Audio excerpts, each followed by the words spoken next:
శుభోదయం మిత్రులారా, వార్తా కథనాలపై విశ్లేషణ కార్యక్రమం టీజీటీవీ మార్నింగ్ న్యూస్ కు స్వాగతం. నేను మీ జర్నలిస్ట్ సత్య. ముందుగా రాష్ట్రంలో జరుగుతున్న రాజకీయ పరిణామాలను కనుక పరిశీలించినట్లయితే కేసీఆర్ గారు చెప్పినట్టు 5 సంవత్సరాలు రేవంత్ రెడ్డి సీఎంగా ఎందుకు ఉండాలని చెప్పి బీఆర్ఎస్ కోరుకుంటుంది అని అంటే బీఆర్ఎస్ కు ప్రచారం చేసి పెట్టేదే మరి ఇక్కడ రేవంత్ రెడ్డి అని చెప్పి మనం ఇక్కడ ప్రత్యేకంగా చెప్పుకోవచ్చు. రజతోత్సవ సభ ఏప్రిల్ 27వ తేదీన రజతోత్సవ సభ జరిగింది. ఈ రోజు మే 2 రజతోత్సవ సభను పూర్తి చేసుకుని ఆ సభా ప్రాంగణాన్ని ఖాళీ చేసి అక్కడ ఉన్నటి ఏదైతే పొలాలు రైతులు అప్పగించిందో అవన్నిటిని కూడా ఎవరి వాళ్ళకు అప్పచెప్పి ఎక్కడి అక్కడ లెక్క సెటిల్ చేసిన బీఆర్ఎస్ తిరిగి వారి వారి పనుల లోపల మరి నిమగ్నమై ఉన్నారు. నిన్నటి రోజున కేసీఆర్ ఏదైతే ఆయన ఉంటున్న ఎర్రవెల్లి ఆ మాజీ ఎంపీటీసీ కుమార్ని వివాహ వేడుకల్లో కూడా పాల్గొని ఆయన భవిష్యత్తు మళ్ళా ప్రణాళికలు రూపొందిస్తూ ఆయన పనిలో ఆయన ఉంటే రేవంత్ రెడ్డి మాత్రం ఇంకా సభ నుంచి బయటికి రానే లేదు. మరి ఇక్కడ వేదిక ఏదైనా కూడా మరి ఇక్కడ కేసీఆర్ నామస్మరణే ఇక్కడ రేవంత్ రెడ్డికి అది ఆ నిత్య కృత్యంగా మారింది. ఒకవైపు ఆయన అక్కసును వెళ్ళబుచ్చుకోవడానికి అయితేంది, అదేవిధంగా శాపనార్థాలు పెట్టడానికి అయితేంది, లేదంటే ఆయన లోపాలను కప్పిపుచ్చుకోవడానికి అయితేంది, గత ప్రభుత్వం మీద ఆరోపణలు చేయడానికి అయితేంది. మరి ఇక్కడ ఆ వేదిక అధికారిక కార్యక్రమం అయితేంది, లేదంటే కార్మికులను ఉద్దేశించింది అయితేంది, లేదంటే విద్యార్థులను ఉద్దేశించింది అయితేంది, ఏ వేదిక అయినా కూడా ఆయన మాట ఒక్కటే, ఆయన భాష ఒక్కటే. ఆయన కేసీఆర్ ను దూషించాలి, బీఆర్ఎస్ ను దూషించాలి. ఆ దూషిస్తున్నానే మరి ఇక్కడ ఏదైతే ఆ కార్యక్రమంలో తనకు తెలియకుండానే బీఆర్ఎస్ కు ప్రచారం చేసి పెడుతున్నా అనే అంశాన్ని మాత్రం రేవంత్ రెడ్డి మర్చిపోతా ఉన్నాడు. మొన్న 10th రిజల్ట్ విడుదల రోజు విద్యార్థులను ఉద్దేశించి మాట్లాడిన చోట మరి అక్కడ బసవేశ్వర మరి జయంతి ఉత్సవాల్లో పాల్గొన్న చోట మరి ఆ 2 కార్యక్రమాలకు వేదిక అయినటువంటి రవీంద్ర భారతిలో మరి ఇక్కడ కేసీఆర్ మీద అనుచిత వ్యాఖ్యలు చేసిండు. మరి అదే విధంగా నిన్నటి రోజున మేడేను పురస్కరించుకుని కార్మికులను ఉద్దేశించి మాట్లాడిన చోట కూడా ఇంకా బీఆర్ఎస్ మీద అసత్య ప్రచారాలు చేయడానికే ప్రయత్నం చేస్తా ఉన్నాడు. మరి ఆయన పూర్తి స్థాయిలో సభలో ఆయన పేరు తీయలేదని మాత్రం ఆయన ఆక్రోశం ఆవేదన మరి ఇక్కడ అణచుకోలేకపోతా ఉన్నాడు అనే విషయాన్ని అయితే మనం ఇక్కడ గమనించవచ్చు. ఏది ఏమైనా కేసీఆర్ గాని, కేటీఆర్ గాని, హరీష్ రావు గాని మరి ఇక్కడ టీఆర్ఎస్ నాయకులు, బీఆర్ఎస్ నాయకులు అందరూ కూడా రేవంత్ రెడ్డి 5 ఏళ్ళు ఎందుకు సీఎం ఉండాలనుకుంటున్నారంటే ఆ రేవంత్ రెడ్డి కనుక 5 ఏళ్ళు సీఎం ఉంటే ఇప్పటికే 17 నెలల కాలంలో కాంగ్రెస్ ను ఉప్పుపాత వేసిండు రేవంత్ రెడ్డి. 5 సంవత్సరాల కాలం కనుక ఉంటే ఇంకా 30 ఏళ్ల వరకు కూడా కాంగ్రెస్ కోలుకునే పరిస్థితి ఉండేది. కాబట్టి సంపూర్ణంగా ఆయననే అధికారంలో ఉండాలని చెప్పి కోరుకుంటా ఉన్నాడు. ఇక రేవంత్ రెడ్డి మాటలకు మరి ఇక్కడ అబద్ధాలకైతే పొంతనే లేకుండా ఉన్నది. ఆయన ఏం మాట్లాడతాడో మరు నిమిషమే, అంటే ఒక రోజు ఒకటి మాట్లాడతాడు, 2వ రోజు ఒకటి మాట్లాడతాడు అని ఇప్పటి వరకు మరి జనాలకు తెలుసు. కానీ ఒకే వేదిక మీద మొదటి నిమిషం మాట్లాడిన విషయాన్ని మర్చిపోయి మొదటి విషయంలో అబద్ధం అనే విషయాన్ని మర్చిపోయి రెండో విషయంలో మరొక మాట మాట్లాడతాడు. ఒక మాటకు రెండో మాటకు పొంతన ఉండదు అనడానికి మరి ఇక్కడ నిన్నటి రోజున మాట్లాడిన మాటలను మనం ఇక్కడ ప్రధానంగా చూడవచ్చు. నిన్నటి రోజున ఆయన మాట్లాడిన మాటలు ఒకసారి గమనించినట్టయితే 60 నెలలు నాకు అధికారాన్ని అప్పచెప్తే నెలకు 10,000 కోట్ల రూపాయల చొప్పున 6 లక్షల కోట్ల రూపాయలు ఆయన గారు చేసిన అప్పులకు తప్పులకు ఈ రోజు నేను పాయమాలు కట్టాలి. ఈయనకు 5 సంవత్సరాల కోసం అధికారం అప్పచెప్తే ఈయన 1,58,000 కోట్లు ఇప్పటి వరకు అప్పు చేసిండు. అది అసెంబ్లీ సాక్షిగా ఒప్పుకున్నాడు. ఆ అప్పు విషయానికి వస్తే మరి ఇక్కడ ప్రతి నెల ప్రతి సంవత్సరం ప్రతి నెల 10,000 కోట్ల రూపాయలు మరి ఇక్కడ అప్పులకు ఏదైతే అసలు మిత్తి కడతా ఉన్నా అని చెప్పి నిన్నటి మేడే రోజున ఆయనే ముందుగా నెలకు 10,000 కోట్లు కడతా ఉన్నా, 1,52,000 కోట్లు అప్పులకు మిత్తిలకు కట్టినా అని చెప్పి చెప్పిండు. ఆ తర్వాత వెంటనే మళ్ళీ మాట్లాడిన కనుక చూసుకున్నట్టయితే ప్రతి నెల ఈ రాష్ట్ర ప్రభుత్వానికి వస్తున్న ఆదాయం 18,500 కోట్ల రూపాయలు. ఇందులో 6,500 కోట్ల రూపాయలు అప్పులకు కడుతున్నాం, 6,000 కోట్ల రూపాయలు జీత భత్యాలు పెన్షన్లకు ఇస్తున్నాం. దాదాపుగా 13,000 కోట్ల రూపాయలు తీస్తే మా చేతులునే 5,500 కోట్ల రూపాయలు. వెంటనే 6,500 కోట్లు అప్పులకు మిత్తిలు కడతాము. మరి ఇక్కడ మేము ఇక్కడ ఏదైతే మరి ఇక్కడ వీళ్ళకి ఇవ్వాలి అంటే పెన్షన్లకు, జీతభత్యాలకు 6,500 కోట్లు పోతాయట.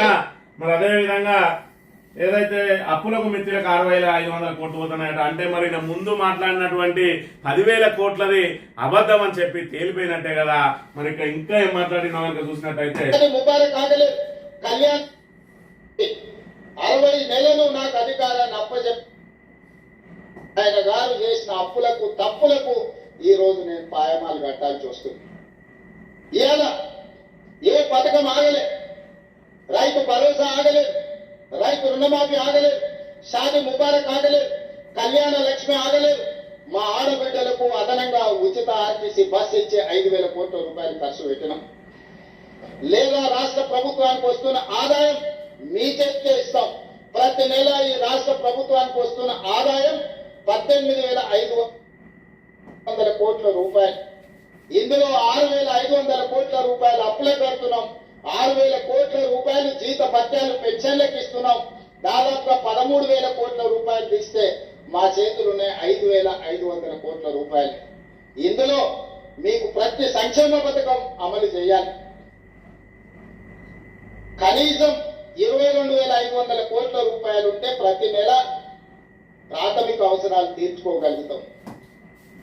22,500 కోట్ల రూపాయలు కనుక ప్రతి నెల ఆదాయం వస్తే ప్రాథమిక అవసరాలన్నీ తీర్చుకోవచ్చు. అంటే రేవంత్ రెడ్డి లెక్కల ప్రకారం 18,500 కోట్లు ఇప్పుడు ఆదాయం ఉంటే 6,500 కోట్లు అప్పుల కడతాడు. 6,000 కోట్ల రూపాయల నుంచి 6,500 వరకు జీతభత్యాలు ఇస్తాడు. మరి ఇక్కడ 13,000 కోట్లు పోతే మిగతా 5,500 కోట్ల రూపాయలతోటే వీటన్నిటిని కూడా చేయాలంటే ఇబ్బంది అవుతుందట. సంక్షేమ పథకాలు అమలు చేయాలన్నా, మిగతా కార్యక్రమాలు అమలు చేయాలన్నా, అభివృద్ధి కార్యక్రమాలు చేయాలన్నా కూడా ఈయనకు ఇంకొక 4,000 కోట్ల రూపాయలు అవసరం. ఓకే, మరి ఇక్కడ జీతభత్యాలకు ఏదైతే నీ ఆదాయం 18,500 కోట్ల నుంచి జీతభత్యాలకు అప్పులకే కడితే మరి నువ్వు తెచ్చినటువంటి 1,58,000 కోట్లు ఎక్కడికి పోయినాయి రేవంత్ రెడ్డి? మరి దానికి ప్రతి నెల 10,000 కోట్ల రూపాయలు అప్పు తీసుకున్నావు కదా.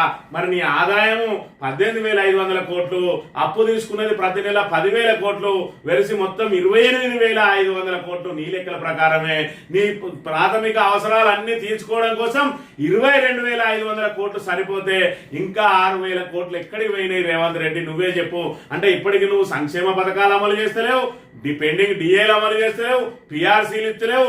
మరి ఇక్కడ నీ దగ్గర ఆదాయం లేదంటున్నావు. ఒకవైపు 10,000 కోట్ల రూపాయలు నేను ప్రతి నెల అప్పుకు మిత్తి అసలు మిత్తి కడుతున్నా అంటావు. అవన్నీ కూడా అప్పు తెచ్చిన పైసలే. ఏదైతే 1,58,000 కోట్లు తెచ్చినావో అందులో నుంచి 1,52,000 కోట్ల అప్పులు మిత్తిలు కట్టిన అంటున్నావు. మళ్ళీ నీ ఆదాయం 18,500 కోట్లు వస్తే అందులోకెళ్ళి 6,500 కోట్లు ఎందుకు కడతావు? మరి 10,000 కోట్లు కట్టింది వాస్తవమా? 6,500 కోట్లు కట్టింది వాస్తవమా?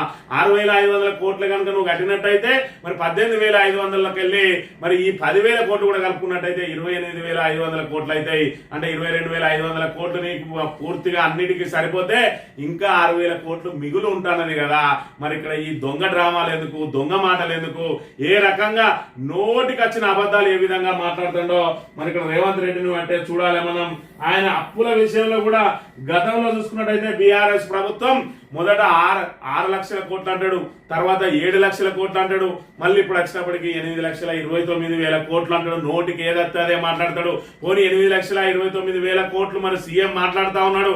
ఇప్పటికే అనేక సార్లు మరి అప్పుల విషయంలో మరి తప్పులు చేస్తూ చేతులు కాల్చుకున్నారు. అయినా కూడా ఇంకా మరి ఇక్కడ ఒక ముఖ్యమంత్రి నుంచి మాట్లాడితే ఆ మాటే శాసనంగా ఉంటది. కానీ మాట్లాడే మాటలు ఎంత అలవోకగా అబద్ధాలు ఆడుతున్నాడు అంటే 8,29,000 కోట్లు అని చెప్పి మరి ఇక్కడ అక్షరం పొల్లుకోకుండా చెప్తాడు. ఆ 8,29,000 కోట్లలో 7 లక్షల కోట్లు మరి ఇక్కడ ఏదైతే ఆ బ్యాంకుల నుంచి వివిధ వాటిల నుంచి తీసుకున్నాడు. మరి 1,29,000 కోట్లు మిగతా ఏదైతే ఆ సంస్థలకు బకాయి ఉన్నాడు అంటాడు. మళ్ళా విషయానికి వచ్చినప్పటికీ 7,11,000 కోట్లు అంటాడు.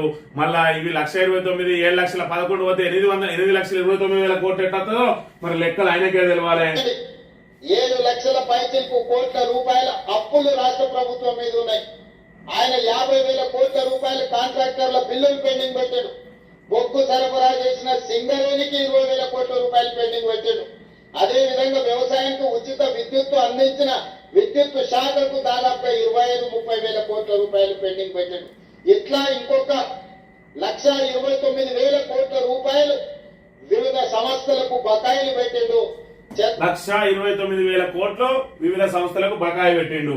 చంద్రశేఖరరావు గారు డిసెంబర్ 7, 2023 నాడు మాకు అధికారం అప్పచెప్పినప్పుడు 8,29,000 కోట్ల రూపాయల అప్పులు మా చేతికి అందించిండు. 8,29,000 కోట్ల అప్పులు ఇలా చేతికి మిగిలిచ్చిండు. అందులో 1,29,000 కోట్లు వివిధ సంస్థలకు బకాయిలు ఇచ్చిండు అన్నాడు. పోతే మిగతా ఎంత ఉంటాయో ఒకసారి ఆలోచన చేయండి. ఇందులో 7,11,000 కోట్ల రూపాయలు వివిధ బ్యాంకులల్లా వివిధ సంస్థలల్లా 7,11,000 కోట్లు వివిధ బ్యాంకులలో వివిధ సంస్థలలో పెట్టి 1,29,000 కోట్లు వివిధ సంస్థలకు బకాయి కాంట్రాక్టర్లకు కానీ లేకపోతే ఆ విద్యుత్ సంస్థలకు కానీ సింగరేణికి కానీ బకాయి ఉంటే మరి 7,29,000 కోట్లు ప్లస్ 7,11,000 కోట్లు మొత్తం కలిపితే 8,40,000 కోట్లు అవుతాయి కదా. మరి నొక్కి వక్కా నుంచి 8,29,000 కోట్లని చెప్తా ఉన్నాడంటే అంటే నోటికి ఏది తోస్తే అది మాట్లాడతాడు. అది తాకుతుందా తప్పుతుందా రేవంత్ రెడ్డికి సంబంధం లేదు. ఎందుకంటే ఇందాకనే చూసినాం అప్పుడు మాట్లాడిన మాట నేను నిమిషానికే మాట మార్చిండు. ఫస్ట్ 10,000 కోట్లు అంటాడు, తర్వాత 6,500 కోట్లు అంటాడు. మరి ఇక్కడ 18,500 కోట్ల నుంచి 6,500 కోట్లు అటువైనాయి, 6,500 కోట్లు ఇటువైనాయి, 5,500 కోట్లే మాకు మిగులుతున్నాయి అంటాడు. మరి తెచ్చిన అప్పులు ఎటువైనాయి అంటే అప్పులు కట్టినాం అంటాడు. మరి అప్పులు కడితే ఆదాయంలోకి వెళ్ళి 6,500 కోట్లు ఎందుకు తీసినావు అంటే దానికి సమాధానం ఉండదు. ఏది వస్తే అది అస్తవ్యస్త నిర్ణయాలు మన నోటికి వచ్చిన అసలు ఏ మాత్రం బాధ్యత లేని బాధ్యత రాహిత్యమైన ముఖ్యమంత్రి మాటలు ఈ విధంగా ఉంటాయి. ప్రభుత్వం పూచీకత్తు పెట్టి అప్పులు తెస్తే మిగతావి వివిధ సంస్థలలో ఉద్దర పెట్టిన పనులకు నిన్న మన సర్పంచులు నిరసన తెలుపుతున్నారని వారు మన అంటున్నారు. మేము వచ్చినాక సర్పంచులే లేరు కదా మిత్రమా. ఇలా వచ్చినాక సర్పంచ్లే లేరు. ఇది ముఖ్యమంత్రికి ఉన్న మరి ఇక్కడ పరిజ్ఞానమా లేకపోతే ఇది అంటే ప్రజలు పిచ్చోళ్ళు అనుకుంటాడా? మరి డిసెంబర్ 7వ తేదీన ఆయన ప్రమాణ స్వీకారం చేసిండు 2023. మరి సర్పంచ్ల పదవీ కాలం ఫిబ్రవరి 1, 2024 అయిపోయింది. మరి మేము వచ్చినాక సర్పంచ్లు లేరు అని ఎట్లంటారు? పోనీ ఓ 2 నెలల పాటు మేము వచ్చిన తర్వాత సర్పంచులు ఉన్నారు అనే మాట కూడా సోయలేదు. వీళ్ళు వచ్చే వరకే సర్పంచులు లేరట. మరి ఇక్కడ సర్పంచులు లేరు అని చెప్పి అంత కరాఖండిగా చెప్తా ఉన్నాడంటే ఎదుటి వాళ్ళని పిచ్చోళ్ళని చేయడమా లేకపోతే పరిజ్ఞానం లేక మాట్లాడుతా ఉన్నాడా లేదా అంటే మరి కావాలనే మాట్లాడుతా ఉన్నాడా? నోటికి ఏదొస్తే అది మాట్లాడుతూ ఇప్పటికే ప్రభుత్వాన్ని ప్రజల్లో అదే విధంగా దేశంలో చులకన చేసిండు.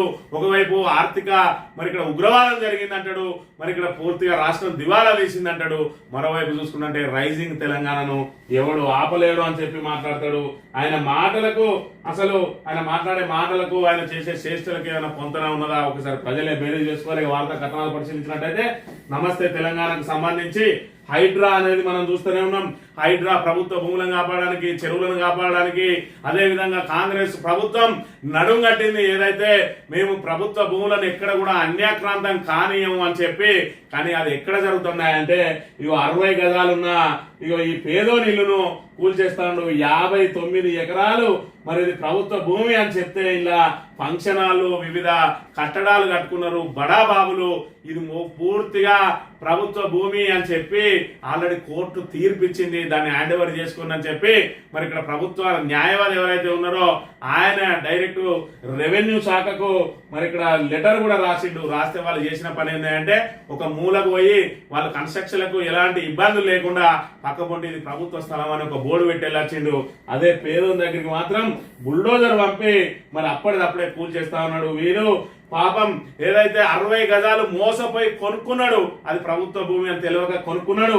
మరి నిజంగానే దీని మీద విచారణ జరిపి అవసరమైతే ఆ పేదోనికి 60 గజాల మీద మరి ఇక్కడ ఏదైతే యాజమాన్య హక్కులు కల్పించాల్సిన ప్రభుత్వం మీద కూల్చేస్తా ఉన్నది. వీళ్ళకి మాత్రం వెసులుబాటు కల్పిస్తా ఉన్నది. పేదోళ్ళ ఇల్లు డమాల్, పెద్దోళ్లకు సలాం. ఈ ఫోటో చూడండి. ఇది రాజేంద్ర నగర్ నియోజకవర్గం కొత్వాల్ కూడా పరిధిలోని భూమి. 1 ఎకరాలు ఏకంగా 52 ఎకరాలు ఇది ప్రభుత్వ భూమి. కానీ బడాబాబులు ఆక్రమించారు. డాక్యుమెంట్లు చూపి న్యాయస్థానంలో ఆశ్రయించారు. కోర్టులో కేసు ఉండగానే భూములు చేతులు మారాయి. కోట్లాది రూపాయల లావాదేవీలు జరిగినాయట.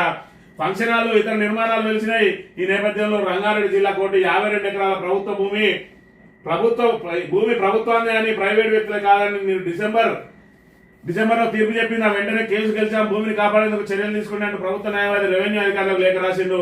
అనంతరం నెల క్రితం కోర్టు తీర్పు కాపీ కూడా అధికారులకు చేరింది. కానీ ఆ భూమి వంక అధికారులు కన్నెత్తి కూడా చూడలేదు. కేవలం ఒక బోర్డు మాత్రమే, అది కూడా నిర్మాణానికి ఎలాంటి ఆటంకం లేకుండా ఏదో మూలకు కనీసం ఈ నడి మధ్యలో కూడా బోర్డు పెట్టలేదు. మరి ఇక్కడ ఉన్న వాళ్ళకి కనీసం నోటీసులు ఇవ్వలేదు ఇప్పటి వరకు.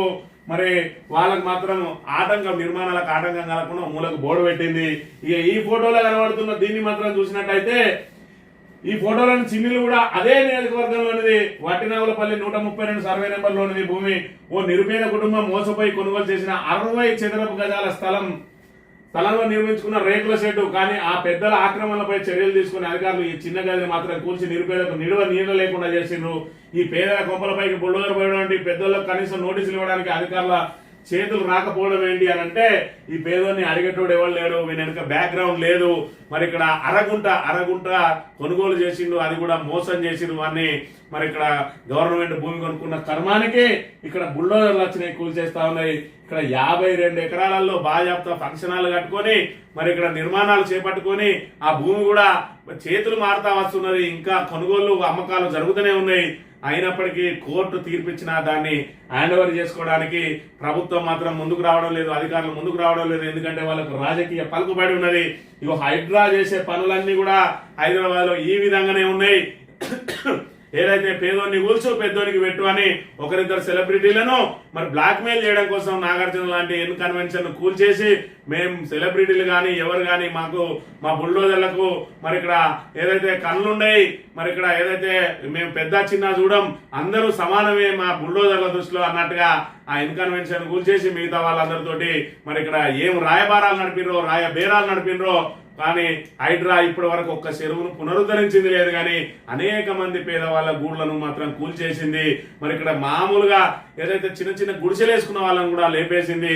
కానీ ఇలా ప్రభుత్వ భూమిలో కట్టడాలు కట్టుకున్న వాళ్ళ జోలికి మాత్రం పోతలేదు. ఇది కాంగ్రెస్ ప్రజా పాలన. ఇక్కడ చూస్తేనే కనబడుతుంది. ప్రజాపాలనలో 52 ఎకరాలు ఆక్రమించిన 60 గజాలలో ఇల్లు కట్టుకున్న వాళ్ళను ఏ విధంగా చూస్తా ఉన్నది ప్రభుత్వం. ప్రభుత్వమా ఇది అనే విషయాన్ని తెలంగాణ ప్రజానీకం గమనించాలి. ఇక పంచాయతీ మళ్లీ మొదటికి కేంద్రం ప్రకటనతో ఎన్నికలపై సందిగ్ధత, 42% రిజర్వేషన్ల పెంపు అనుమానమే.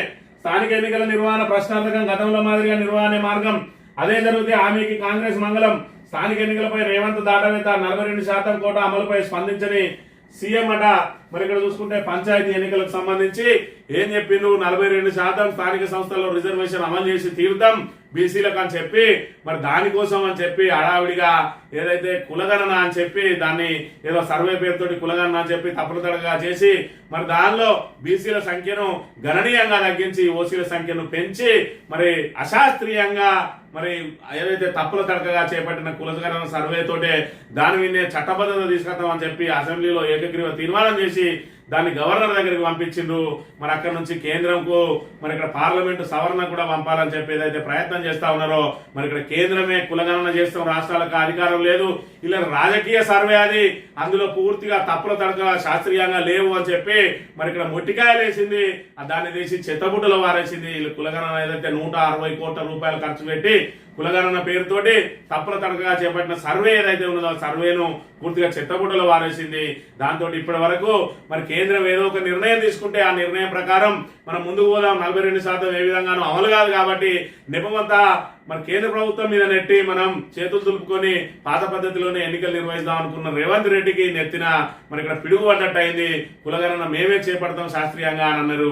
మరి అది ఏడాది లోపు చేపడుతుందా, 2 ఏళ్ల లోపు చేపడతారా, అప్పటి వరకు స్థానిక సంస్థలు నిర్వహిస్తారా, ఎన్నికలు నిర్వహించరా అని అంటే నిన్నటి రోజున రేవంత్ రెడ్డి ప్రెస్ మీట్ లో ఓ విలేకరు అడిగిన ప్రశ్నకి ఏమంటాడంటే అసలు కులగణనకును ఈ స్థానిక ఎన్నికలకు సంబంధం లేదని అంటాడు. మరి కులగణనకు స్థానిక ఎన్నికలకు సంబంధం లేకపోతే పదవీ కాలం పూర్తయిపోయి సంవత్సరంన్నర దాటుతా ఉన్నది. సర్పంచ్ల పదవి కాలం పూర్తయిపోయి 16 నెలలు రాక 15 నెలలు దాటిపోతా ఉన్నది. అయినప్పటికీ కూడా ఇంకా ఎన్నికల గురించి ఎందుకు ఆలోచన చేస్తలేదు? ఇప్పటికే పల్లెల్లో పూర్తిగా పాలన పడికేసింది, దుర్గంధం వ్యాపిస్తా ఉన్నది.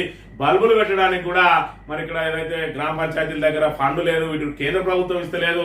ఎందుకంటే దానికి మరి ఏదైతే పరిపాలనకు సంబంధించిన కార్యవర్గం లేదని కేంద్ర ప్రభుత్వం నిధులు రావట్లేదు, ఇక్కడ రాష్ట్ర ప్రభుత్వం కూడా నిధులు ఇవ్వడం లేదు. దాంతో పూర్తిగా పాలన పడకేసింది. అయినా కూడా ప్రభుత్వం ముద్దు నిద్రపోతా ఉన్నది. ప్రభుత్వ వ్యతిరేకత పూర్తి స్థాయిలో ఉన్న నేపథ్యంలో ఎన్నికలు ఎన్ని రోజులు జాప్యం చేస్తే అంత మంచిది అన్నట్టుగా చూస్తా ఉన్నాడు రేవంత్ రెడ్డి. ఎప్పుడు ఎన్నిక జరిగినా కూడా తన సీటుకి ఎసరొచ్చే అవకాశం ఉన్నదని మరి ఇక్కడ ఆ 10 మంది ఉప ఎన్నికలు వచ్చిన తన సీటుకే, మరి ఈ స్థానిక సంస్థల ఎన్నిక వచ్చిన తన సీటుకే ఎసరు వస్తుందని చెప్పి ఎంత వీలైతే అంత దూరం జరుపుకునే ప్రయత్నం చేయబోతా ఉన్నాడు రేవంత్ రెడ్డి. అందులో భాగంగా మరి ఇక్కడ పూర్తి స్థాయిలో కనీసం ఇప్పటి వరకు పాత సర్పంచ్లను పర్సన్ ఇన్ఛార్జీలుగా ఉంచినా కూడా పరిపాలన అనేది ఒక గాడిలో ఉండేది. ఇక్కడ పూర్తిగా స్థానిక సంస్థలకు ఎక్కడ కూడా మరి ఇక్కడ అర్బన్ అయితేంది, రూరల్ అయితేంది, ఏ స్థానిక సంస్థలకు కూడా మరి ఇక్కడ పాలక వర్గాలు లేక పరిపాలన పూర్తిగా పల్లెల్లో పడకేసింది. మరోవైపు రేవంత్ రెడ్డిని చూసుకున్నట్టయితే మరి ఇక్కడ ఫండ్ ఇవ్వాలంటే అప్పులలో ఉన్నాం, జీతాలు వేయలేకపోతున్నాం అని చెప్పి బేలార్పులు అరుస్తూ మరి ఇక్కడ ఆయనేమో ఏదైతే తెలంగాణను సర్వనాశనం చేస్తూ ఇక్కడ ఏదైతే స్థానిక సంస్థలను కూడా నిర్వీర్యం చేస్తున్న పరిస్థితిని అయితే మనం ఇక్కడ చూడవచ్చు. ఆక్రందనలు పట్టకుండా ఆరోపణల మా వెనుక ఏ రాజకీయ పార్టీ లేదు, ఎవరెవరు ప్రేరేపించారనడం శుద్ధ అబద్ధం. ఇప్పటికిప్పుడు సమ్మె నోటీస్ ఇవ్వలే, 7 నెలలుగా మంత్రుల చుట్టూ తిరిగినాం, సర్కార్ చర్చలకు పిలిస్తే తప్పక వస్తాం. సీఎం రేవంత్ రెడ్డి వ్యాఖ్యలపై ఆర్టీసీ జేఏసీ నిన్న ఏదైతే ఆర్టీసీ కార్మికులను ఉద్దేశించి మరి ఇక్కడ మన దగ్గర ప్రభుత్వం దగ్గర పైసలు లేవు, 18,500 కోట్లు వస్తున్నాయి, 6,500 కోట్లు అటు పోతాయి, 6,500 కోట్లు ఇటు పోతాయి, 5,500 కోట్లు మిగులుతాయి, అవన్నీ మీ చేతుల్లో పెడతా, మీరే పంపించేయనని మరి నేను ఏదైతే బేల మాటలు మాట్లాడిండో దానికి ఆర్టీసీ జేఏసీ మరి ఇక్కడ సీరియస్ అయింది. మేము మాకు రావాల్సిన హక్కులను చేయవాలంటే నీ చేతగానితనాన్నంతా కూడా మా మీద రుద్దడానికి ఎందుకు ప్రయత్నం చేస్తా ఉన్నావు? మేమేదో ఇప్పటికిప్పుడు సమ్మె నోటీస్ ఇయ్యలే, మా వెనక ఏ పార్టీ లేదు, ఏ కథ లేదు. ఏదైతే మా ఆర్టీసీ కార్మికుల ఆక్రందనలు, ఆక్రోశాన్ని ప్రభుత్వం దృష్టికి తీసుకొచ్చి మరి న్యాయమైన కోరికలను సాధించుకోవడానికే మేము సమ్మె చేయడానికి సిద్ధమవుతున్నాం తప్ప ఎవరో రాజకీయ ప్రేరేపితంతో మేము కావడం లేదు. నీ పరిపాలన చేతగానితనాన్ని, నీ వైఫల్యాన్ని మరి ఇక్కడ మా సంస్థ మీద రుద్ది, మా మీద రుద్ది మమ్ములను మరి ఇక్కడ నీ చేతగానితనానికి మమ్మల్ని ఎందుకు బాధ్యత చేస్తావు అని చెప్పి నిన్న రోజున జేఏసీ మరి ఇక్కడ ఫైన్ అయిన అంశాలు కూడా మనం చూడవచ్చు. రాష్ట్ర ఆర్థిక పరిస్థితి బాగలేదు, రోజువారీ ఖర్చులకు నెలవారీ అప్పులు చేస్తున్నాం, చెప్పుకోవడానికి నాకేమీ నామోషి లేదు, చేతనైన కాడికి ఉద్యోగులకు సహకరిస్తాం, ఆర్టీసీ కార్మికుల సమ్మె యోచన వీడాలి, కార్మికులు పంతాలు పట్టింపులకు వెళ్ళొద్దు, మేడే వేడుకల్లో కార్మికులతో సీఎం రేవంత్ పూర్తిగా చేతగాని సీఎం అని చెప్పి నిన్నటి రోజున పూర్తిగా ఆయన దిగజారుడు వ్యాఖ్యలు చేసిండు. మరి ఇక్కడ 18,500 కోట్లు ఇస్తాను, అది మీకే ఇస్తా, మీరు ఎవరికి వంచమంటే వాళ్ళకి వంచుతా అని చెప్పి మరొక రాష్ట్రాన్ని నడిపే ముఖ్యమంత్రి ఇవాళ ఎవరు ఏ హక్కుల గురించి అడిగినా కూడా వాటిని ఏ విధంగా సాధించాలి, అసలు రాష్ట్ర ఆర్థికంగా ఏ విధంగా మనం దీన్ని డెవలప్ చేసుకోవాలనే ఇంగిత జ్ఞానం లేకుండా ఇక గింత వస్తుంది, గింత పోతుంది, నేను ఏం చేయాలని చెప్పి చేతులు ఎత్తేస్తే మరి నీలాంటి చేతగానోడు తెలంగాణ రాష్ట్రానికి అవసరమా అనే విషయాన్ని ఒకసారి తెలంగాణ యావత్ ప్రజానీకం ఇక్కడ గమనించాలి. కేసీఆర్ 10 సంవత్సరాల పాటు మరి ఇక్కడ కొత్త పథకాలను ప్రవేశపెట్టడమే కాక అభివృద్ధిని కూడా మరి ఇక్కడ సమాంతరంగా తీసుకొని పోయిండు. మరి ఇక్కడ పూర్తిగా ఏదైతే వండిన కుండ మీద కూర్చున్నాడు రేవంత్ రెడ్డి. మరి ఆ రోజు చూసుకున్నట్టయితే తెలంగాణ విడిపోయిన తర్వాత అసలు మీకు కరెంట్ ఉంటుందా, మీ కరెంటు తీగల మీద బట్టలు ఆరేసుకోవడానికి తప్ప దానిలో నుంచి కరెంటు ప్రవహిస్తుందా అని చెప్పి మరి ఆంధ్ర వాళ్ళు మనలా ఎద్దేవా చేస్తే దేశంలో ఎక్కడ లేని విధంగా గృహావసరాలతో పాటు వాణిజ్య అవసరాలతో పాటు వ్యవసాయానికి కూడా 24 గంటల కరెంట్ ఇచ్చిన చరిత్ర టిఆర్ఎస్ ది. మరి ఇక్కడ కేసీఆర్ గారు 10 సంవత్సరాల పాటు ఎక్కడి నుంచి తెచ్చిండో, ఎక్కడి నుంచి పెట్టిండో, మరి ఏ మాత్రం ఎవరికి ఇబ్బందులు రాకుండా అన్ని సబ్బండ వర్గాలను సంతృప్తి పరిచిండు. ఏ సంక్షేమ పథకము అమలు చేసినా, ఏదైతే హామీ ఇచ్చిండో హామీ ఇచ్చిన వాటిని ఇయ్యని వాటిని కూడా మరి ఇక్కడ అన్నిటినీ అమలు చేసి చూపెట్టిండు. రైతు బంధు ఇస్తా అని మేనిఫెస్టోలో పెట్టలే, రైతు బీమా ఇస్తా అని మేనిఫెస్టోలో పెట్టలే, కళ్యాణ లక్ష్మి ఇస్తా అని మేనిఫెస్టోలో పెట్టలే, షాదీ ముబారక్ ఇస్తా అని మేనిఫెస్టోలో పెట్టలే, కేసీఆర్ కిట్ పెట్టలే, మరి ఇక్కడ న్యూట్రిషన్ కిట్లు పెట్టలే, మరి దళిత బంధు ఇస్తా అని పెట్టలే, బీసీ బంధు ఇస్తా అని పెట్టలే. ఇవన్నిటిని కూడా మరి ఇక్కడ ఏదైతే ప్రజలకు ఏది అవసరమో దానికి అనుగుణంగా వెళ్ళిండు.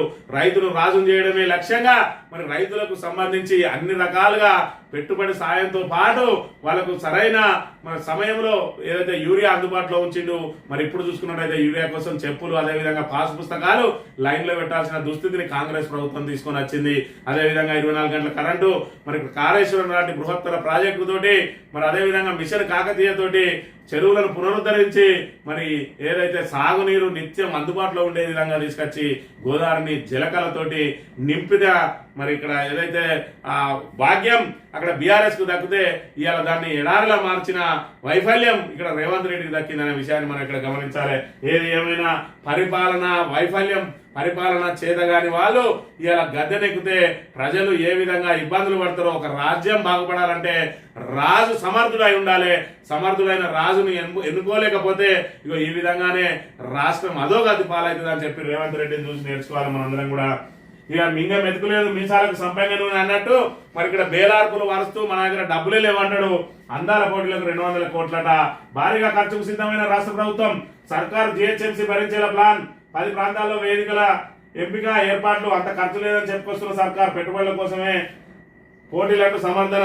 మరి ఇక్కడ ఏదైతే హైదరాబాద్ ను ఎలక్ట్రిక్ ఆటోమొబైల్ రంగానికి హబ్ గా మార్చడానికి ఈ కార్ రేసు పెడితే అదేమో తప్పు లెక్క కనబడ్డది. మరి ఈయనేమో అందాల పోటీలు పెడితే దీని ద్వారా మనకి ఏదైతే పెట్టుబడులు వస్తాయట. ఏం పెట్టుబడులు వస్తాయి? బ్యూటీ పార్లర్లు వస్తాయా, లేదంటే మరి బ్యూటీ సామాగ్రి ఫెయిర్ అండ్ లవ్లీలు, అదే విధంగా మేకప్ పౌడర్లు తయారు చేసే కంపెనీలు వస్తాయా? మరి ఆటోమొబైల్ రంగంలో ఎలక్ట్రిక్ ఆటోమొబైల్ రంగానికి హబ్ గా చేస్తే మరి ఎన్ని రకాల ఈ రోజు చూసుకున్నట్టయితే ఎక్కడికక్కడ ఎలక్ట్రిక్ వెహికల్స్ అనేటివి మరి ఇక్కడ పెద్ద ఎత్తున రాబోతా ఉన్నాయి. దానికి అన్నిటికీ మరి మొత్తం భారతదేశానికి హైదరాబాద్ హబ్ గా మార్చే ప్రక్రియకేమో గండి కొట్టిండు. ఇలా అందాల పోటీలు పెట్టి రాష్ట్రాన్ని దిగజారుస్తా ఉన్న అంశాన్ని అయితే మనం ఇక్కడ చూడాలి. కేంద్రంతో కలిసి పనిచేస్తాం. కేంద్ర ప్రభుత్వానికి పూర్తిగా సహకరిస్తాం. జనగణనతో పాటు కులగణను సాధిస్తున్నాం. ఏడాదిలోపు కులగణన పూర్తి చేయాలి. మీడియా సమావేశంలో సీఎం రేవంత్ రెడ్డి. కేంద్రంతో కలిసి పనిచేస్తే నువ్వు బడే బాయ్ చోటే బాయ్ మీ ఇద్దరు చెట్టా పట్టాలు వేసుకునే తిరుగుతా ఉన్నారు.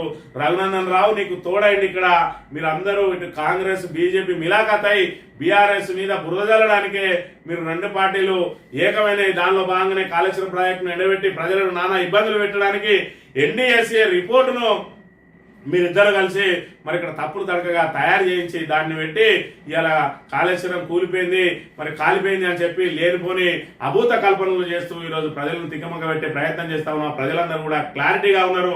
నిన్ను ఎన్నుకొని ఈరోజు మరి ఇక్కడ తమ నాశనాన్ని తామే కొని తెచ్చుకున్నామని చెప్పి నానా ఇబ్బందులు పడుతున్న పరిస్థితి మనం గమనించాలి. ఇక కాంగ్రెస్ ప్రభుత్వ ప్రతిష్ట పూర్తిగా దిగజారుతున్న వేళ బీఆర్ఎస్ లో ఏ విధంగా చిచ్చులు పెట్టాలని చెప్పి కాంగ్రెస్ సంబంధించిన ఐటీ సెల్ మరి పనిచేస్తాను. ఏం చేస్తుంది అంటే పనులు చేయడం చేత కాదు వీళ్ళకు. పనులు చేయడం చేతగాక ఇగో వీటి మీద బురద జల్లే కార్యక్రమాలు, లేదంటే ఫేక్ న్యూస్లు సృష్టించి మరి ఇక్కడ ప్రజలను గందరగోళంలో, బీఆర్ఎస్ కార్యకర్తలను గందరగోళంలో నెట్టే ప్రయత్నం చేస్తా ఉన్నది. ఎందుకంటే ప్రజలందరూ కూడా ఇక్కడ కాంగ్రెస్ మీద తిరగబడుతున్న వేళ బీఆర్ఎస్ కు వస్తున్న అనూహ్య స్పందనను ఏ విధంగా అడ్డుకోవాలి అంటే మరి మనం పనులు చేసి ఏమో అడ్డుకోలేము, మనకు పరిపాలన చేత కాదు కాబట్టి ఇక ఫేక్ న్యూస్లు స్ప్రెడ్ చేయాలి. ఏమనంట కొత్త పార్టీ పెట్టడమా, బీజేపీలో చేరడమా అని చెప్పి ఇక్కడ హరీష్ రావు అట ప్రయత్నాలు చేస్తా ఉన్నాడని, లేకపోతే హరీష్ రావుకు కవితకు పడతలేదని, హరీష్ రావుకు కేటీఆర్ కు పడతలేదని, ఇక్కడ హరీష్ రావు పార్టీ మారబోతా ఉన్నాడని, కేటీఆర్ కును కవితకు పడతలేదు, ఇద్దరు నేనంటే నేను సీఎంలను కొట్లాడతానని. మరి ఇక్కడ మీరు 6 గ్యారంటీలు ఏవిరా అయ్యా, 420 హామీలు ఏవిరా, మరి రుణమాఫీ ఎందుకు చేయలేదు, ఇంకా పెట్టుబడి సాయం, రైతు భరోసా ఎందుకు ఇస్తలేరంటే నిస్సిగ్గుగా ఏదైతే తాను ఏ పనులు అయితే చేయడో అవన్నీ ఎదుటి పార్టీ వాళ్ళు ఏదైతే ప్రశ్నలు వేయాలనుకుంటాడో రేవంత్ రెడ్డి ఆయనకైనా వేసుకుంటాడు. మా పథకాలు అమలైతే లేవా, ఏ పథకం అన్నా ఆగిందా అంటాడు, రుణమాఫీ ఆగిందా అంటాడు. ఆగలేదా? నీ కాంగ్రెస్ ఎమ్మెల్యేలే చెప్తా ఉన్నారు 40,000 కోట్లు ఎవరి చేత్తో కొట్టేస్తాను, 20,000 కోట్లకు రుణమాఫీ ఎట్లా పూర్తయింది. అదేవిధంగా రైతు భరోసా ఆగిందా అంటాడు. ఆల్రెడీ ఒక రైతు భరోసాను ఆపేసినావు, ఇంకో రైతు భరోసా మార్చి 31 అన్నావు, ఇప్పటి వరకు కూడా ఇంకా పూర్తి కాలేదు. అది కూడా 15,000 ఇస్తా అని 12,000 కుదించినావు. కౌలు రైతులకు ఇస్తా అన్న రైతు భరోసా ఆగలేదా? మరి రైతు కూలీలకు ఇస్తా అన్న డబ్బులేవి. ఇందిరమ్మ ఇళ్ళ చూసుకున్నట్టయితే మరి హఠాసంగా ఇందిరమ్మ ఇల్లు అన్నావు, ఎక్కడన్నా ప్రారంభమైన కానీ ఇందిరమ్మ ఇల్లు దాని భాగవతం కూడా చూద్దాం. మరి కేసీఆర్ కిట్ ఆగలేదా, అదేవిధంగా న్యూట్రిషన్ కిట్ ఆగలేదా, దళిత బంధు ఆగలేదా, బీసీ బంధు ఆగలేదా, ఇంకా ఎన్ని రకాలుగా మరి నేను సంక్షేమ పథకాలన్నీ ఆగలేదా? నువ్వు ఇస్తా అన్న కళ్యాణ లక్ష్యంలో తులం బంగారం ఏది, మహిళలకు స్కూటీలేవి, మరి అదే విధంగా పెన్షన్లు 2,000 4,000 మరి ఇక్కడ ఇంకా ఏదైతే విద్యా వికాసం పేరు మీద మరి యువ వికాసం పేరు మీద విద్యా భరోసా కార్డు అన్నావు, ఏది భరోసా కార్డు ఒక్కటి కూడా అమలు చేయలేని మరి ఇక్కడ అసమర్థ ముఖ్యమంత్రి ఇంకా మాటలతోటి మరి బుకాయించే ప్రయత్నమే చేస్తా ఉన్నాడు తప్ప తప్పులు ఒప్పుకొని మరి తెలంగాణ ప్రజలకు క్షమాపణ కోరుకొని ఇక మేము ఇప్పుడు ఇది అమలు చేయలేము, మరి ఇక్కడ ఫస్ట్ పరిపాలన మాత్రమే చేస్తాం, ఆ సంక్షేమ పథకాలు మర్చిపోరని ప్రకటన చేస్తే బెస్ట్ ఉంటుందనే విషయాన్ని గమనించాలి. గ్రూప్ 1 గూడుపుటాని పరీక్షల్లో అడుగడుగున అవకతవకలే, హాల్ టికెట్ ఎందుకు మార్చారు, ఆ 2 కేంద్రాల్లోనే 9.53 మంది అర్హత సాధించడం ఏంటి హైకోర్టులో వాదన. మరి గ్రూప్ 1 మేము గొప్పగా నిర్వహించినాం అని చెప్పి దాన్ని ఎవరో చూస్తలేరు అని అనుకున్నారు. మరి ఇక్కడ చూసుకున్నట్లయితే గ్రూప్ 1 లో అనేక అవకతవకలు జరిగినాయి అని చెప్పి కోర్టుకు పోతే కోర్టులో కూడా మరి ప్రాథమికంగా తేలబోతా ఉన్నది. మరి 10 మంది ఎందుకు ఎక్కువైనరు, అదే విధంగా గ్రూప్ 1 పోస్టులు ఆల్రెడీ దొడ్డిదారుని అమ్ముకున్నారని చెప్పి మేధావులందరూ కూడా మరి ఇక్కడ ఘోషిస్తున్న వేళ ఇంకా ప్రభుత్వం బుకాయించి ఏమైనా తేడా వస్తే మరి టీజీపీఎస్సీ మీదకి నెట్టి తప్పుకునే ప్రయత్నం చేయబోతా ఉన్నది. ఏదేమైనా గ్రూప్ 1 లో అవకతవకలు జరిగినాయని అయితే ఒక ప్రాథమిక అంచనాకు వచ్చిన అంశాన్ని మనం చూడాలి. ఇక కేటీఆర్ కు మరో ప్రతిష్టాత్మక ఆహ్వానం. ఆక్స్ఫర్డ్ ఇండియా ఫోరం ఆధ్వర్యంలో జూన్ 20-21 తేదీలో సమావేశాలు. దేశ ప్రగతిని వివరించనున్న కేటీఆర్ అని చెప్పి మరి ఇక్కడ కేటీఆర్ కేమో మరి దేశ విదేశాల నుంచి ఆహ్వానాలు వస్తాయి. మన రేవంత్ అన్నకేమో పెట్రోల్ బంకులు టీ కొట్లు ఓపెనింగ్ చేయమని చెప్పి ఆహ్వానాలు వస్తాయి. ఇగో ఇది ఇటు ముఖ్యమంత్రికి ఇటు పాత ఐటీ మంత్రికి ఉన్న తేడాను ఇక్కడ మనం గమనించాలి. సాక్షి దినపత్రిక విషయానికి వస్తే ఏడాదిలోగా చేయాలంట కేంద్ర కులగణన నిర్ణయంపై ముఖ్యమంత్రి రేవంత్ రెడ్డి మీ అన్నయ్య కదా పెద్దన్న బడే బాయ్, ఆ బడే బాయ్ దగ్గరికి పోయి చెప్పు. మరి ఇక్కడ నీ దగ్గర ఏదైతే తప్పులు చేసినావో ఆ తప్పులను కప్పిపుచ్చుకునే ప్రయత్నం కూడా చేయి. ఎందుకంటే మరి కేంద్రం కనుక కులగణన చేస్తే అక్యురేట్ లెక్కలు వచ్చే అవకాశం ఉన్నది. దాంతో నీ తప్పుల తడక నువ్వు ఏదైతే బయటపెట్టినావో ఆ కులగణన బయటకు వచ్చే ఉంటే నిన్ను తెలంగాణ ప్రజలు తరిమి కొట్టే అవకాశం ఉంటుందనే విషయాన్ని ఇక్కడ మనం గమనించాలి. గొంతు ఎండిపోతుంది. వేసవి తీవ్రత పెరుగుతుండడంతో రాష్ట్రంలో తాగునీటి సమస్య. పలు జిల్లాల్లో ప్రజలు ఇబ్బందులు ఎదుర్కొంటున్నట్ట. ఈ నాగర్ కర్నూలు జిల్లా చారకొండ మండలం అగ్రహారం తండాలో వారం రోజులుగా మిషన్ భగీరథ నీళ్ళు వస్తలేవు. మిషన్ భగీరథ పథకం ఎంత అద్భుతమైన పథకం.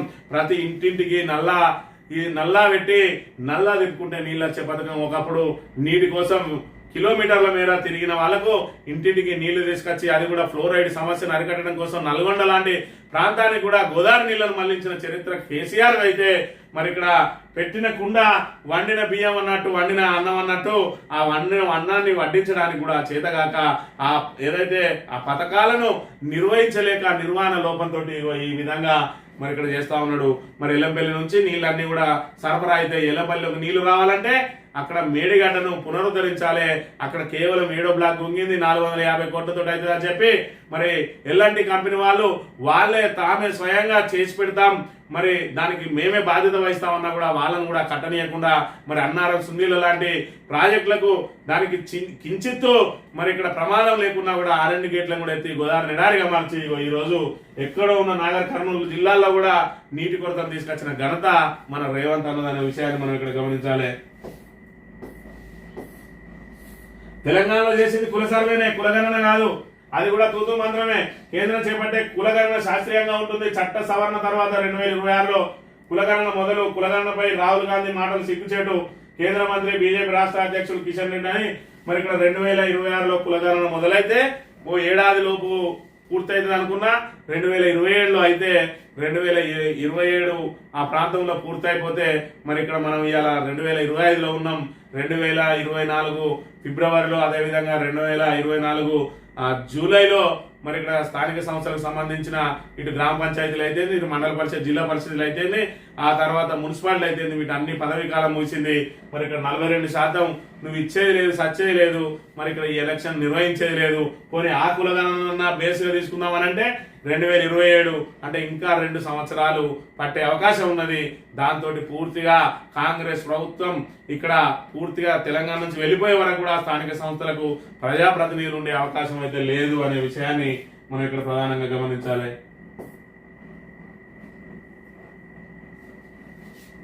ఆంధ్రజ్యోతి విషయానికి వస్తే రైజింగ్ తెలంగాణను ఎవరు ఆపలేరు. ఆపాలనుకునే వారి కళ్ళు కాళ్ళు కాలిపోతాయి. నీకు చేతగానే కాదు, నీకు ఉన్న పైసలు ఏదైతే నీకు వచ్చిన పైసలు ఏదైతే ఉన్నదో అవి నీకు అప్పులు కట్టడానికి అదే విధంగా జీతాలు ఇవ్వడానికే సరిపోతలేవని చెప్పి మరి ఇక్కడ సంక్షేమ పథకాలను ఇంకే విధంగా అమలు చేయాలని చెప్పి ఓదిక్కు మరి ఇక్కడ పూర్తిగా బేలమాటలతోటి మరి ఇక్కడ చేతులెత్తేసిన రేవంత్ రెడ్డి మళ్ళా ఇంకా రైజింగ్ తెలంగాణను ఎవరు ఆపలేరు. ఏ రంగా రైజింగ్ అవుతుంది? నీ దగ్గర జీతాలే వెళ్ళలేని దుస్థితి ఉన్నది. ఇవాళ ఏదైతే వాళ్ళు సమ్మె నోటీస్ ఇచ్చిండ్రో వాళ్ళకు న్యాయమైన డిమాండ్లను పరిష్కరించే సత్తా కూడా మరి ప్రభుత్వం దగ్గర లేదు. ఇంకే రంగా రైజింగ్ ఉంటుంది అనే విషయాన్ని మరొకసారి గమనించాలి. ఓదికేమో అప్పులలో కూరుకపోయినా మనకు అప్పులు ఇచ్చడానికి ఎవరు లేరు, ఆర్థిక సంక్షోభంలో కూరుకుపోయినాం అంటాడు, మరోవైపు రైజింగ్ తెలంగాణ అంటాడు. అప్పుల్లో కూరుకుపోయిన ప్రభుత్వం రైజింగ్ లోకి ఎట్లా వచ్చింది అనేది తెలంగాణ ప్రజానీకం గమనించాలి. ఎంత నోటికి ఎంత అత్యంత మాట్లాడు. ఒకడ పోయి మేము పూర్తిగా అప్పులలో ఉంటాడు, ఒకడికి పోయి మాది ధనిక రాష్ట్రం అంటాడు, ఒకడ పోయి మాకు ఆదాయం పడిపోయింది అంటాడు, ఇంకొకడికి పోయి మా అంత ఆదాయం దేశంలో ఎవరికి రాదంటాడు. అసలు ఏం మాట్లాడతాడో తెలియదు. మరి ఇక్కడ పూర్తిగా అసమర్థ రాజును ఎన్నుకున్నట్టు అయింది మన తెలంగాణ పరిస్థితి అనే విషయాన్ని మనం ఇక్కడ గమనించాలి. పాకులో గుగులు ఇప్పటికే అంతర్గత సమస్యలతో ఉక్కిరిబిక్కిరవుతున్న దాయా దేశం భారత్ తో పోరు తప్పదేమోనని ఆందోళన బంగ్లాను వాడుకుని భారత్ పై ఒత్తిడికి ప్లాన్. అందుకే బంగ్లా భారత్ సరిహద్దులో పాక్ సైన్యం ఐఎస్ఐ కదలికలు, అటు ఎల్ఓసి వెంట నిఘా రాడార్లు. పాక్ ప్రధాన నగరాలు కరాచీ, లాహోర్ల గగనతలంపై నెల రోజుల పాటు ఆంక్షలు. పాక్ ఆర్మీ చీఫ్ ఆసిమ్ మునీర్ అదృశ్యం, దేశం వదిలి పారిపోయారనే ప్రచారం. మరి ఇక్కడ పాకిస్తాన్ ఏదైతే ఆ దాడులకైతే పురిగొల్పింది, కానీ తదనంతర పరిస్థితులను ఎదుర్కొనేందుకు మాత్రం ఇక్కడ మల్లగుల్లాలు పడతా ఉన్నది, గుబులు పడతా ఉన్నది, లోపలనే అంతర్యుద్ధం ప్రారంభం కాబోతా ఉన్నది. మరోవైపు సైనికులందరూ కూడా తిరుగుబాటు చేస్తా ఉన్నట. ఏదైతే ప్రభుత్వ పెద్దలు తీసుకునే అస్తవ్యస్త నిర్ణయాలతోటి ఈ రోజు సైన్యం పూర్తిగా తుడుచుకుపోయే అవకాశం ఉన్నదని చెప్పి మరోవైపు వాళ్ళ ఆర్మీ చీఫే కనబడకుండా పోయిందట. ఇక పాకిస్తాన్ కైతే ఒక ఆనవాయితీ ఉన్నది, ఏదైనా యుద్ధం వచ్చిన తర్వాత మళ్ళీ అక్కడ ఉన్న ప్రధాని మీద తిరుగుబాటు జరుగుతుంది, ఆర్మీ మొత్తం ఆ దేశాన్ని కంట్రోల్లోకి తీసుకుంటది. మళ్ళీ రాబోయే రోజులలో కూడా ఆర్మీ సైనిక చర్య వాళ్ళ ప్రభుత్వం మీద చేపట్టే అవకాశం కూడా ఉన్నది. ఏది ఏమైనా భారత్ మాత్రం పహల్గామ్కు ప్రతీకారం తీర్చుకోవడానికి సిద్ధమైంది. వీళ్ళు బంగ్లా సరిహద్దు నుంచి మనల్ని నిర్వహించే ప్రయత్నం చేసిన ఇటువైపు అటువైపు రెండు వైపులా కూడా సైన్యం వాళ్ళకి బుద్ధి చెప్పడానికి సిద్ధంగా ఉన్నదనే విషయాన్ని మనం ఇక్కడ గమనించాలి.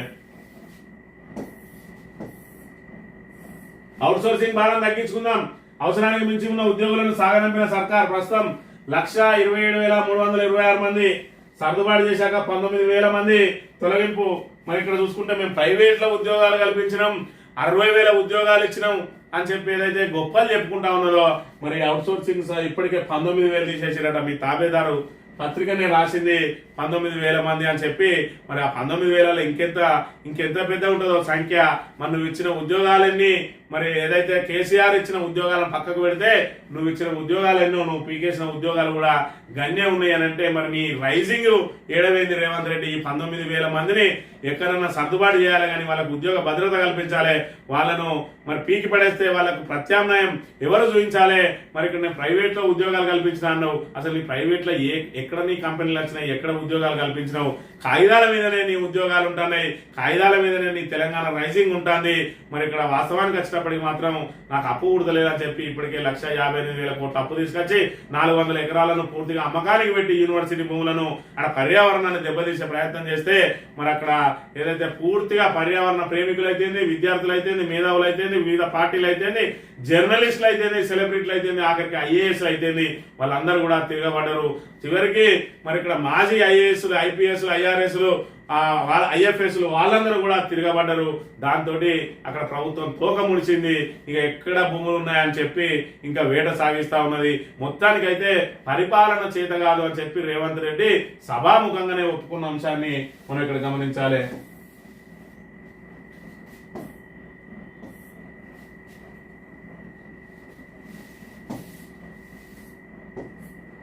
ఈనాడు దినపత్రిక విషయానికి వస్తే, కులగణన నిర్ణయం కాంగ్రెస్ విజయం అట. రాహుల్ ను ప్రధాని మోదీ ఆదర్శంగా తీసుకున్నారు, రాష్ట్ర అనుభవాలు కేంద్రంలో పంచుకునేందుకు సిద్ధం. రాహుల్ గాంధీని మరి ఏ విధంగా ప్రధాని ఆదర్శంగా తీసుకున్నాడో, ఆయన ఒక్కరోజు మంత్రి కూడా చేయలేదు. సేమ్ రేవంత్ రెడ్డి ఎట్లనో రాహుల్ గాంధీ కూడా గట్టనే. ఇద్దరికి కూడా పరిపక్వత లేదు, పరిపాలన అనుభవం లేదు. మరి ఆయన ఏదన్నా నెత్తికెత్తుకున్నాడు అని అంటే దానికోసం చివరి వరకు పోరాడతాడా అంటే, మరి ఇక్కడ ఎస్సీయు భూములకు సంబంధించి, తెలంగాణకు సంబంధించి, తెలంగాణ నిరుద్యోగులకు సంబంధించి మరి ఇక్కడ తెలంగాణ మీద నేను ప్రత్యేక దృష్టి పెడతా, మీరు ఎప్పుడు మరి ఇక్కడ రాహులన్నా అని చెప్పి పిలిస్తే మీ దగ్గర ఆల్తా అన్నాడు. మరి ఇక్కడ ఎస్సీయు భూములు మరి ఇక్కడ మా ఏదైతే మా నానమ్మకు సంబంధించింది, మా నానమ్మ ఇచ్చిన ఈ హెచ్సియు యూనివర్సిటీని కాపాడే బాధ్యత నాదన్నాడు. మరి వాళ్ళ ప్రభుత్వమే కొల్లగొడతా ఉంటే కళ్ళు మూసుకొని ఉన్నాడు. మన అదో వైపు ఏదైతే నిరుద్యోగులకు నేను అండగా ఉంటా, మొదటి సంవత్సరమే 2 లక్షల ఉద్యోగాలు ఇప్పిస్తా అన్నాడు. ఆ నిరుద్యోగుల మీద లాఠీలు జులిపిస్తాంటే కూడా కనీసం మరి ఇక్కడ హైదరాబాద్ కు రాని పరిస్థితి, ఒకటో రెండు సార్లు హైదరాబాద్కి వచ్చినా కూడా మరి అటు నుంచి అంటే మొఖం చాటేసి వెళ్ళిన పరిస్థితి. ఇక కులగణన విషయానికి వస్తే తెలంగాణను ఆదర్శంగా తీసుకుంటే నీది చెత్తబుట్టలు ఎందుకు పడుతుంది? నీ కులగణను పరిగణలోకి తీసుకుని మిగతా రాష్ట్రాల్లో కూడా కులగణనను చేసినట్టయితే తెలంగాణ ఆదర్శంగా తీసుకుంటుంది. మీరు చేసింది రాజకీయ కులగణన, దీనికి శాస్త్రీయత లేదు. దీనికి సంబంధించి ఎలాంటి అంటే పూర్తి అవకతవకలు తప్పుల తడకలతో ఉన్నది. ఇది కేవలం వాళ్ళ రాజకీయ అవసరాలు తీర్చుకోవడం కోసం మరి ఇక్కడ రాజకీయ సర్వే తప్ప దీంట్లో మరి పూర్తిగా శాస్త్రీయత అనేది లేదని చెప్పి మరి ఇక్కడ మీ ఏదైతే సర్వే ఉన్నదో, కులగణన సర్వే ఏదైతే ఉన్నదో దాన్ని చింపి చెత్తబుట్టలో వారేసి మేం చేసి చూపిస్తాం చూడండి అని చెప్పి కేంద్ర ప్రభుత్వం చెప్పిందంటే అది మీకు చెంపపెట్టు, మీకు సిగ్గుచేటు అనే విషయాన్ని ఇక్కడ మర్చిపోయి దాన్ని విజయంగా కూడా చెప్పుకుంటాడు. అంటే రేవంత్ రెడ్డి గొప్పతనం ఏంటంటే ఆయన వైఫల్యాలను కూడా ప్రజలు ఎవరు చూస్తలేరు అనుకొని దాన్ని గొప్పగా చెప్పుకునే ప్రయత్నం చేస్తా ఉన్నాడు.